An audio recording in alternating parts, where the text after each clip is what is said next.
You're listening to another episode of the Coaster101 podcast. I'm Andrew Stillwell, and I am joined by a very special guest this week.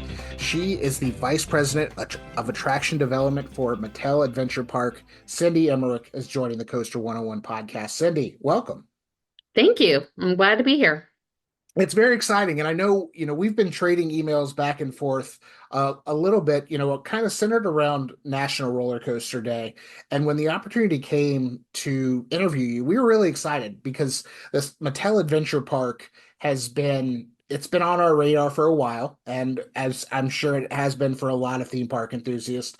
Very excited to learn more about it today. But I want to start with you because you've got quite the career in the industry. You're a 30-year industry veteran. For people who may not know the name Cindy Emerick, what can you tell our audience about you and your career? Well, I've had a fortunate career in the roller coaster industry. It's not something that I sought after, ironically, but I was hired straight out of college to work with the roller coaster company called Togo International, who was debuting their offices here in the United States from Japan. And in a small town called Middletown, Ohio, where I grew up. And I met Tom Yamada while waiting tables and working my way through my engineering degree.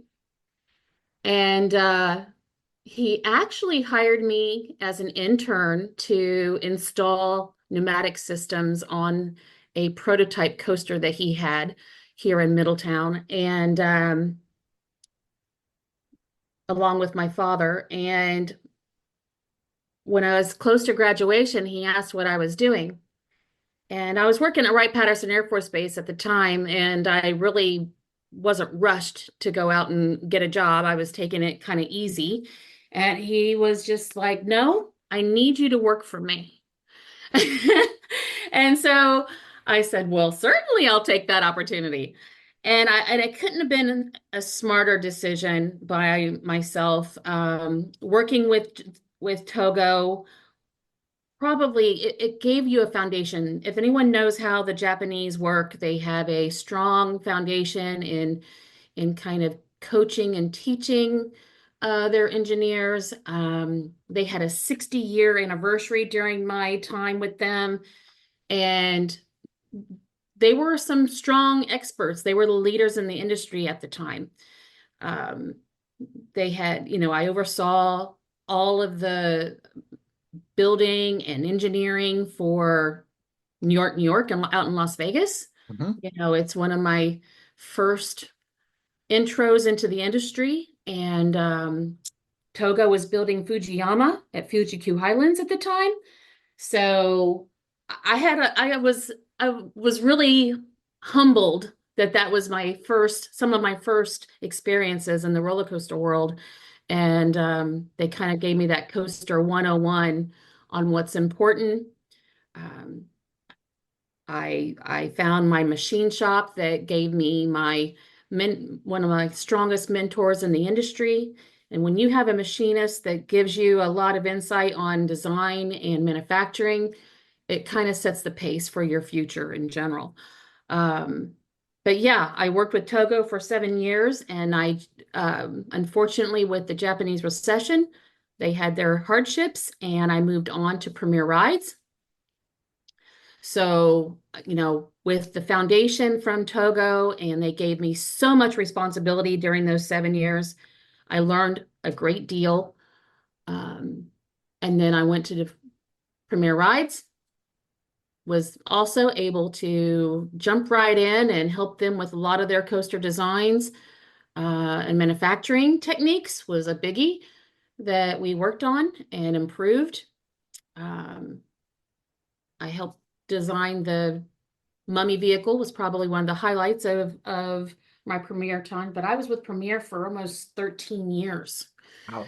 So did a lot of great projects with them and serviced a lot, even more rides. So I worked with I want to say anywhere from 12 to 15 different ride manufacturers in the industry servicing their rides, in addition to all the projects that we put in. So again, a lot of growth, a lot of fun projects around the world, with Premier Rides.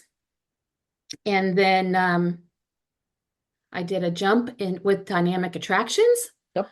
and took my career to a whole nother level. So I feel like I've only had 4 jobs in this industry, but I feel like every time the moves were taking everything that I've learned from one career to the next, and I just improved on my career on each one of the jobs that I was working with. So with Dynamic, we developed a lot of new attractions, and I felt like I did a lot of great things with Dynamic in the end. When COVID came around, uh, the writing was kind of on the wall on how this industry grows. I was in business development at the time, Yep. and I've watched all the patterns over the years. We've had slower times in 2006. We had certain,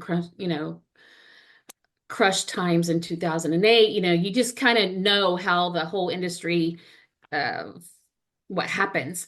So I knew I was going to find another career Yep. at the time because I knew the whole industry was going to slow and I would not be able to take Dynamic to the path that we intended Hmm. when COVID hit. So, but we did some great things, and we grew exponentially. And when you grow really big, unfortunately, you fall further down. So I don't know how else nicely to put it. I But every single job that I had, I absolutely loved, and I gave it my heart and soul. And then I came across during COVID, I believe it or not, I got together with, again, Premier Rides and Dick Chance, and I was introduced to Mark Cornell, who just laid out this beautiful Mattel Adventure Park opportunity, and I'm like, sure, I'll jump into that water. Love hmm to work on this side of it. And a roller coaster designer's dream is to create a Hot Wheels roller coaster. When you've done some big, huge attractions and you've done smaller ones, yeah, Hot Wheels, Thomas and Barbie were great. They just attracted all my energy I to see love what we that. can do. Love that so much. And it is, again, it's a fortuitous thing. And I feel like the industry, like you mentioned, during COVID, it was a very interesting time. Budgets were slashed. There Yep. wasn't a lot of, unfortunately, not a lot of business to develop.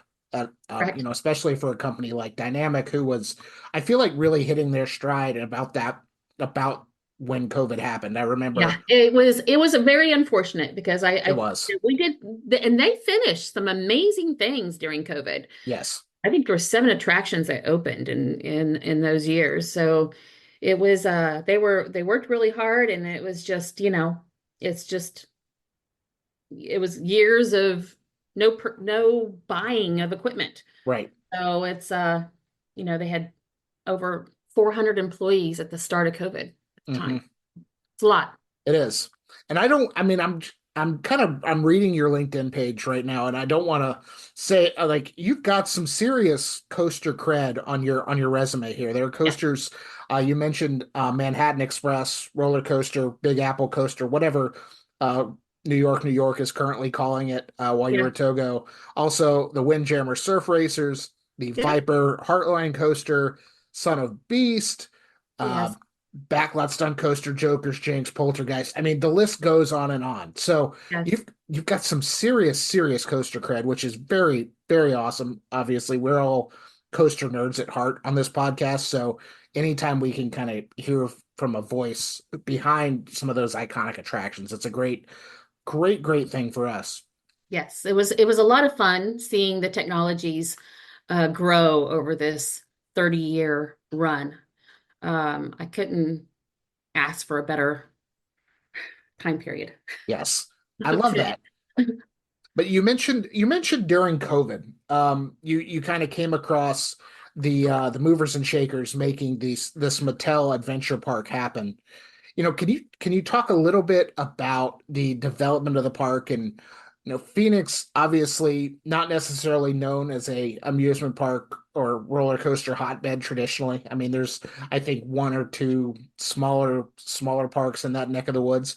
But talk a little bit about the development of Mattel Adventure Park and how you came on and what's kind of gone on since you joined the team there. So yes, the location and the land was obviously secured before I came on, and even the attractions were chosen. They even Hmm. had a few contracts underneath their belt at the time, um, and they really picked Phoenix, Glendale area because it really had the highest growing MSA in the nation, at least the top five. So I didn't even know that. I hadn't traveled that demographic of people, but there's lots of people who love amusement rides. The whole area is just sitting on their hands, just dying to get on these attractions. And we couldn't be more excited about where it's going. Everything was carefully planned. The size, we know about what kind of attendance we're going to receive, and I think they're spot on with respect to the attendance. And they even had the budgets of the different attractions. They kind of, the fact that they really did want to do a Hot Wheels roller coaster and they had, the dollars to go behind it. I was just salivating when we got there. And we took one look at the coasters that they had planned. They had bought two coasters from Chance Rides. Hmm. You had Chance on the thing. They had two coasters and they were like, they showed me the layouts and I said, well, you know, I totally respect Chance. They do great carousels, they do great trains, and they have a great coaster product. But I'm like, this is Hot Wheels. We have an opportunity here, to make a fantastic layout. And it's got to be iconic because every Hot Wheel uh, toy set that you buy has some kind of iconic look to it. So we kind of played around with that, and I said, let me try to make a better layout that will scream that these are Hot Wheel roller coasters. And in addition, if you know Chance, their Lightning Run, it was a lift coaster.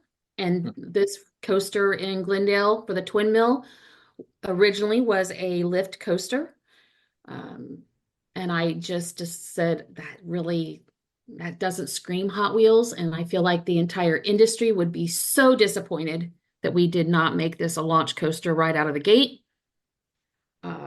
That technology just screams that IP. So, I spoke with Dick.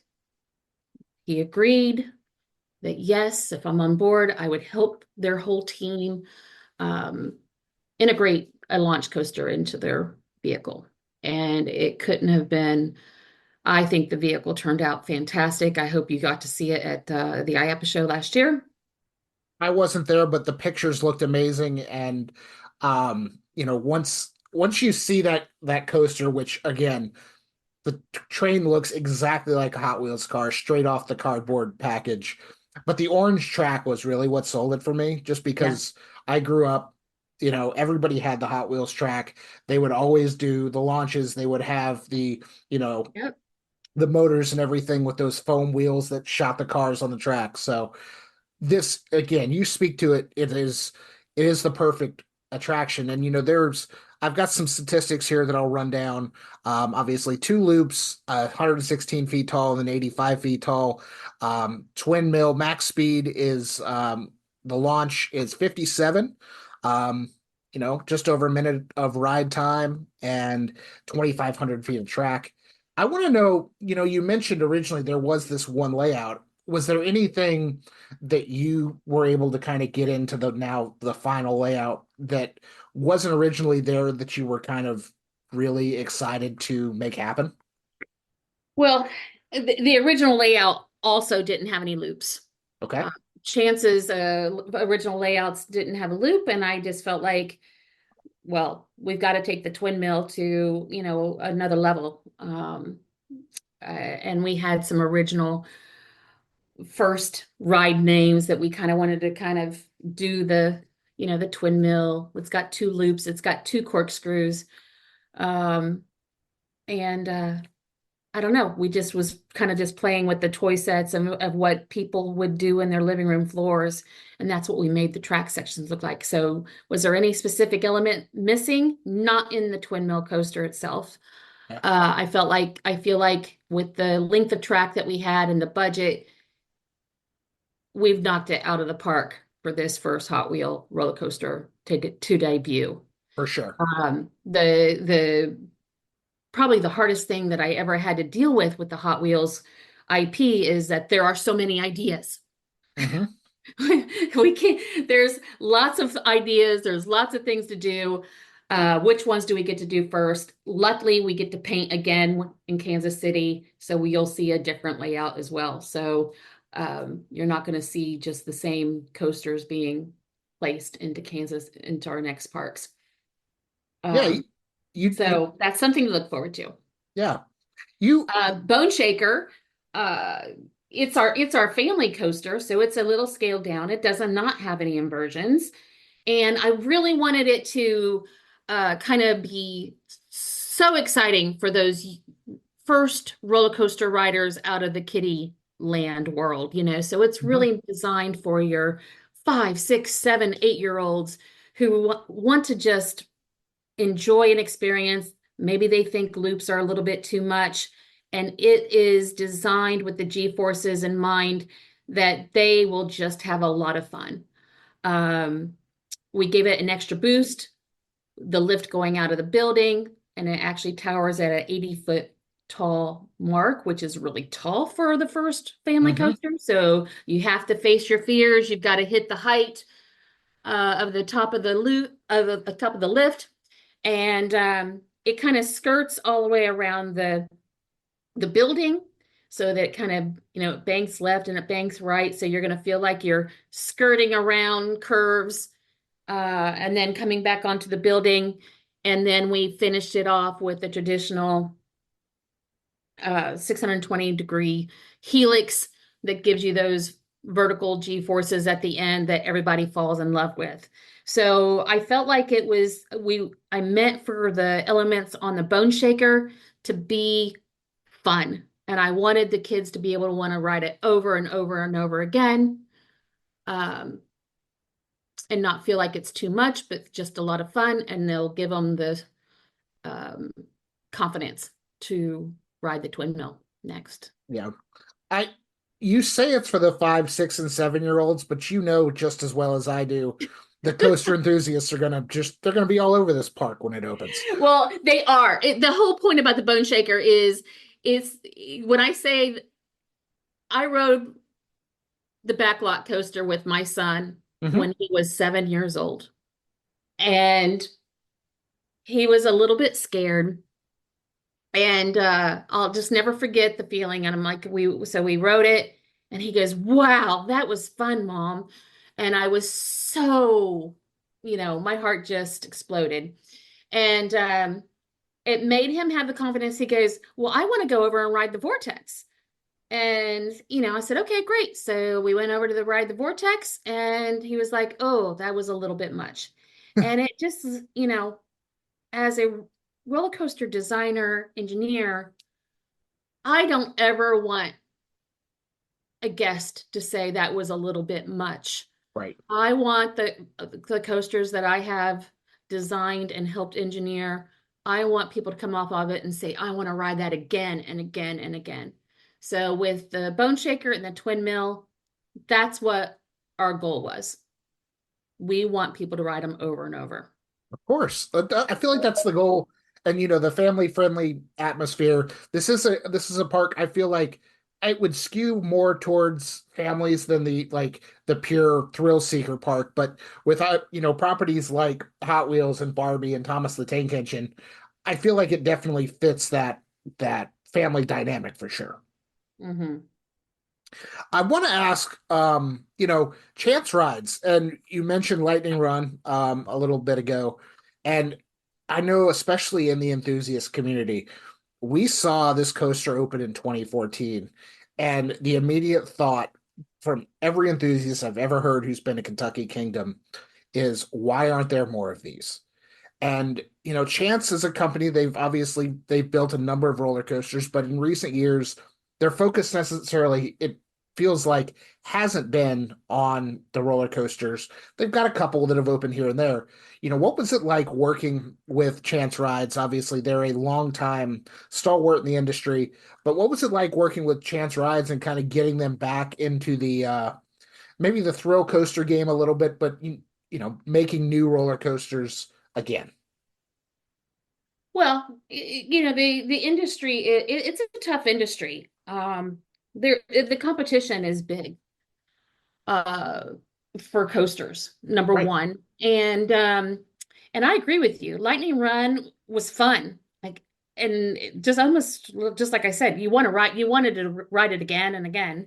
So it had great elements in it. Um, I think that was it's just a matter of getting out there and selling. I mean, I think that was just the hardship at the time. The era, there were lots of competition, both price and new elements. Hmm. And I think that's maybe what they had issues with. I don't know. I didn't necessarily pay attention. Right. But with respect to the Mattel, obviously we wanted Thomas the Train, and there was no other OEM that we would have even look at besides Chance to make a electric train for us. And then, they were chosen because of, just developing that whole relationship and partnership. Mhm. And they could do it. They had a family coaster and they had the lightning run. And then the proximity of where they were to the park Hmm. and the proximity of where they were going to be even for our future parks, it just made sense to kind of, it was more of a partnership, not, something that Mattel did not go out and send out a bunch of different RFPs. Right. And I think it was a great decision. And then they were so willing to, take it up a notch once I came on board. They're like, well, yeah, loops and corkscrews and launches. They Perfect. just they just said, let's do it. Especially even with the fact that COVID was there, the money was there, the schedule was there. So all the ingredients all came together, and we're going to be super excited when this ride actually commissions. I can't wait to invite you out.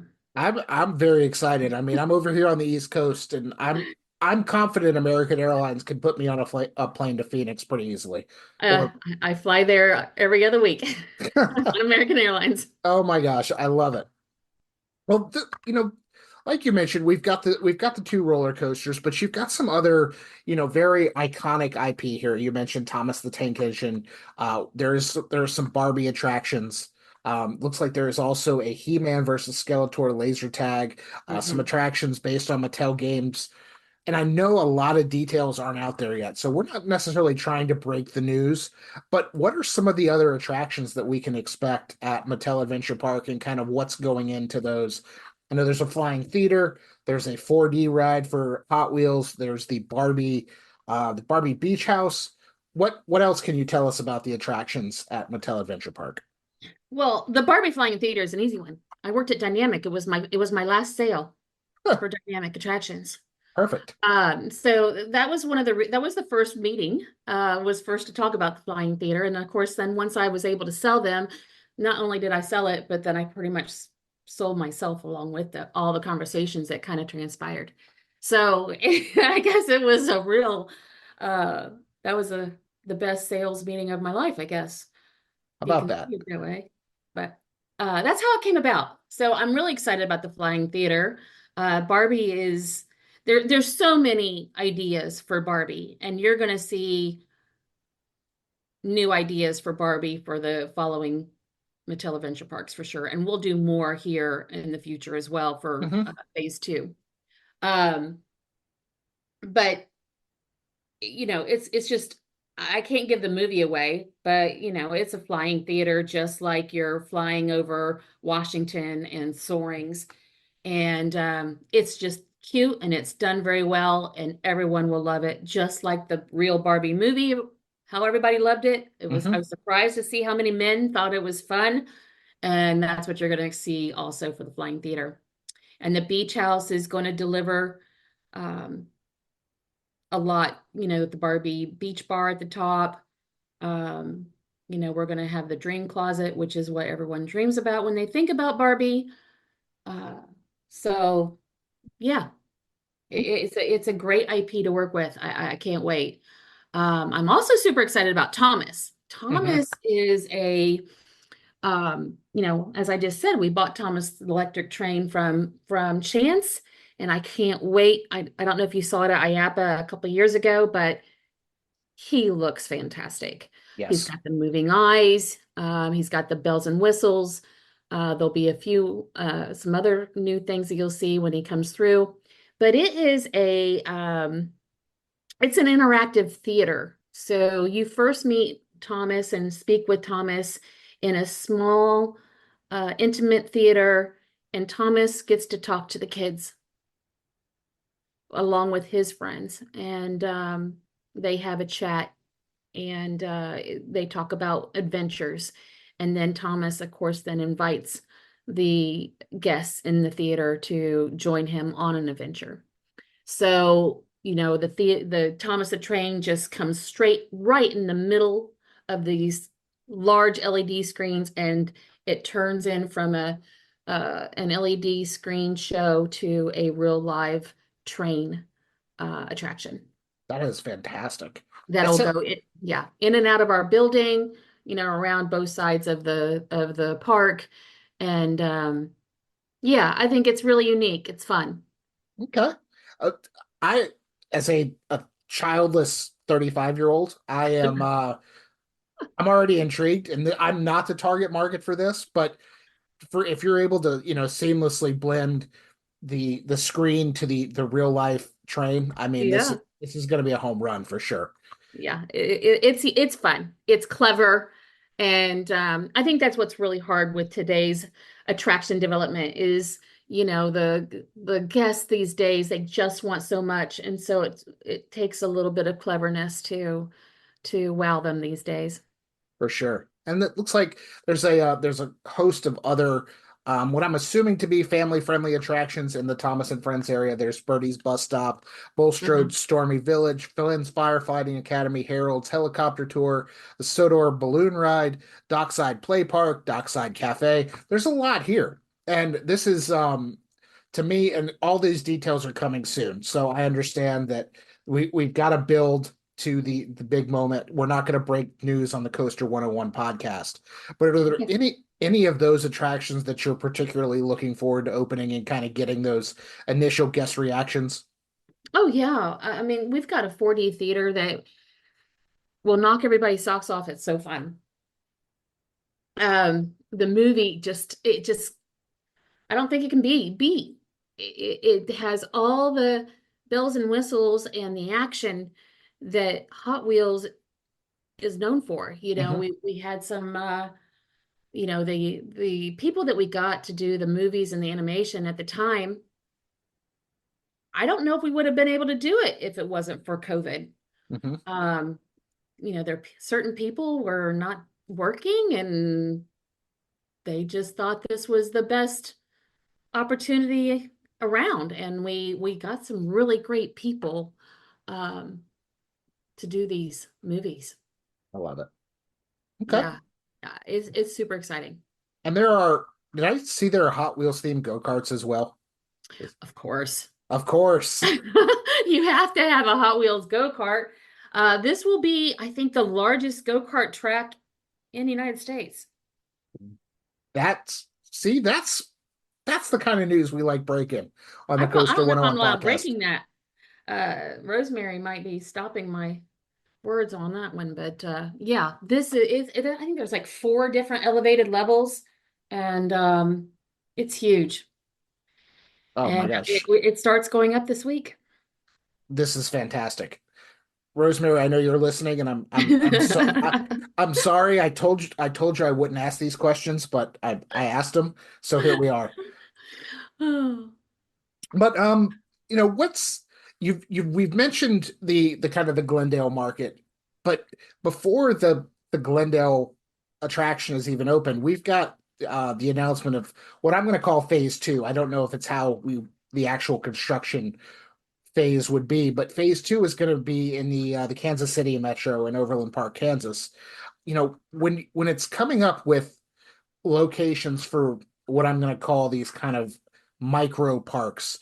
How is it decided to go into a certain market that may or may not be a traditional theme park or roller coaster hotbed?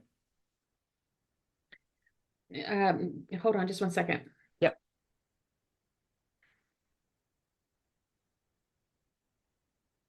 Sorry, I have another conference call.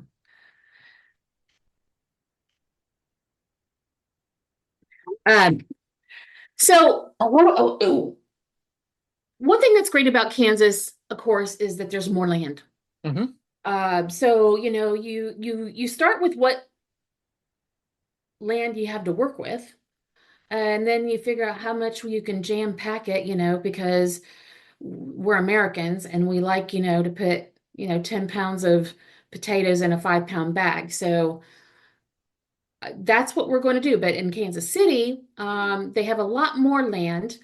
And so you're going to see a lot more outdoor attractions. Hmm.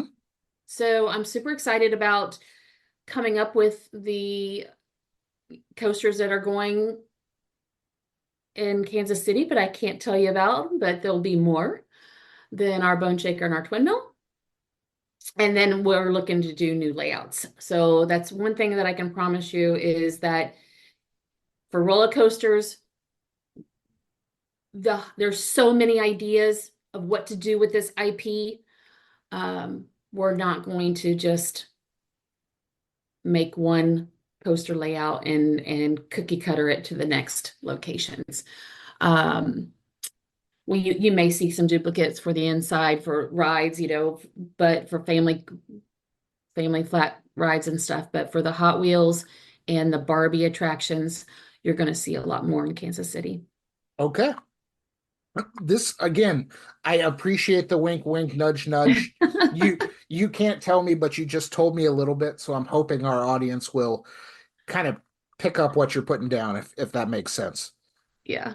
Well, I just want to make sure I'm so glad that the entire demographic is accepting Barbie because I know all of you men are going to want to ride that Barbie roller coaster, right?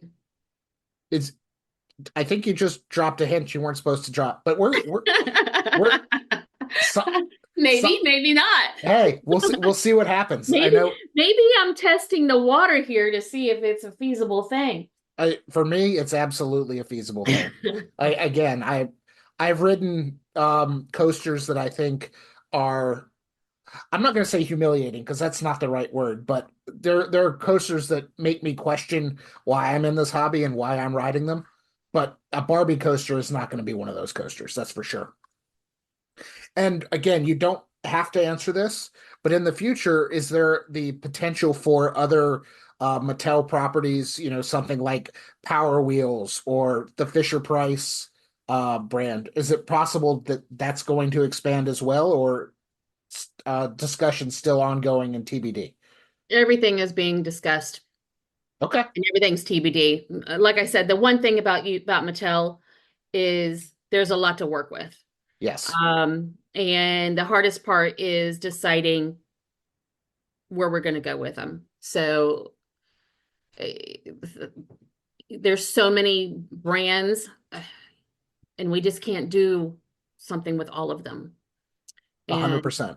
but it doesn't mean that the idea isn't on the board right now.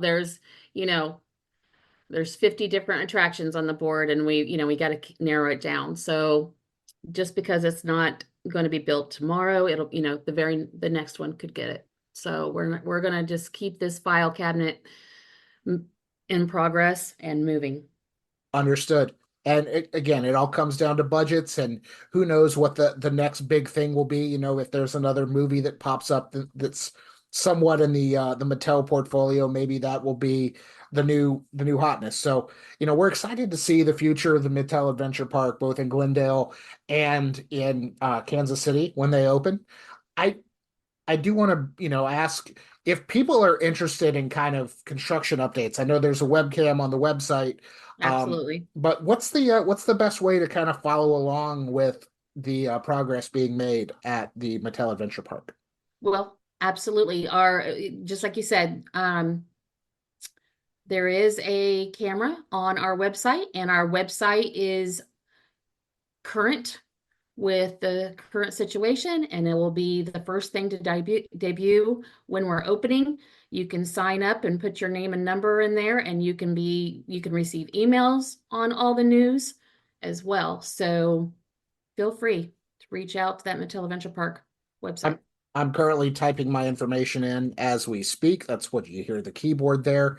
But before we wrap this up, I want to give you kind of one final pitch. Obviously, I know construction is they're working at a feverish pace. The goal is to get this open ASAP. But why should coaster enthusiasts and theme park fans in general, why should they plan a special trip out to Glendale, Arizona once the Mattel Adventure Park opens? Well, I think the one thing that's great about it is that we're thinking about the entire family. So we've touched base for everybody to like have what they like. The one thing that Hot Wheels and Barbie, they're kind of evergreen IPs. It's not just your children's IP. It's your children, your mothers and your fathers and your grandparents.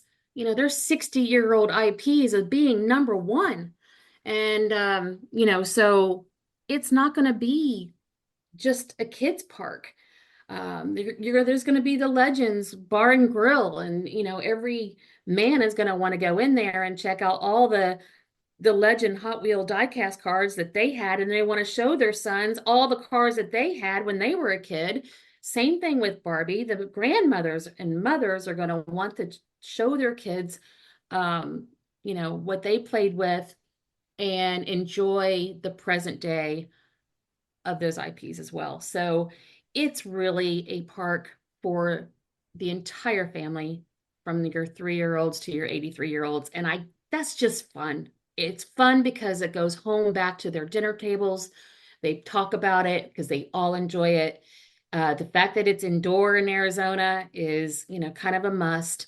And there's going to be places that people will just want to sit around and watch all of the people having a great time. Yes. And you touched on that a little bit. I know I said that was wrapping this up, but you've brought up an interesting point that I haven't really thought about. What I know some of the coaster attractions they wind in and out of buildings, and some of the attractions are indoors, some are outdoors. About what percentage of the park is indoor versus outdoor? Um, well, all of the stations are indoors. Okay. So the two roller coasters that you see outdoors, the station, all the queue lines in the station are 100% indoors. Okay. You're going to be super comfortable.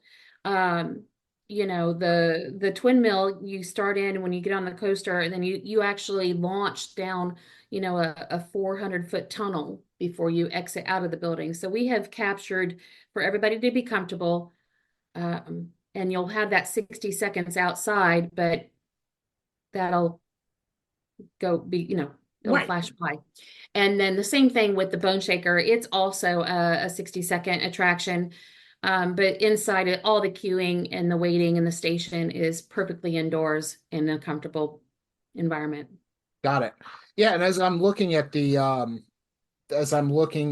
construction camera right now in Glendale, it has the temperature outside, and it is currently first week of September when we're recording this. It is 106 degrees. So I Yes. I believe that indoor, it's going to be very appreciated by a lot of people for sure. it was necessary in Arizona. Understood. No doubt. And it'll be a fun place to come for the afternoon and a treat for all the kids, birthday parties, you know, all All kinds of fun. Yes, and like you mentioned, multi-generational fun. I It think really it's is. it's a definite trend we've seen kind of in the industry, especially with roller coasters. And so you've you're making again, you're making the kids happy, you're making the parents happy, you're making the grandparents happy. That's right. Everybody is winning with the Mattel Adventure Park, and we cannot wait to see rather when it opens. I can't wait to, like I said, get on that American Airlines flight from Charlotte to Phoenix and get out there. Can't wait. Great. I can't wait to have you. Awesome. Well, Cindy, thank you so much for your time. That's going to do it for this week's episode of the Okay, Coaster 101 podcast. great. And, if you're listening, make sure you're liking, rating, reviewing, subscribing. Head to our website, coaster101.com. Follow us on all forms of social media. And as always, a huge thank you to Justin Mabry of JMMD Entertainment for our theme music. And we will talk to you again soon. See ya.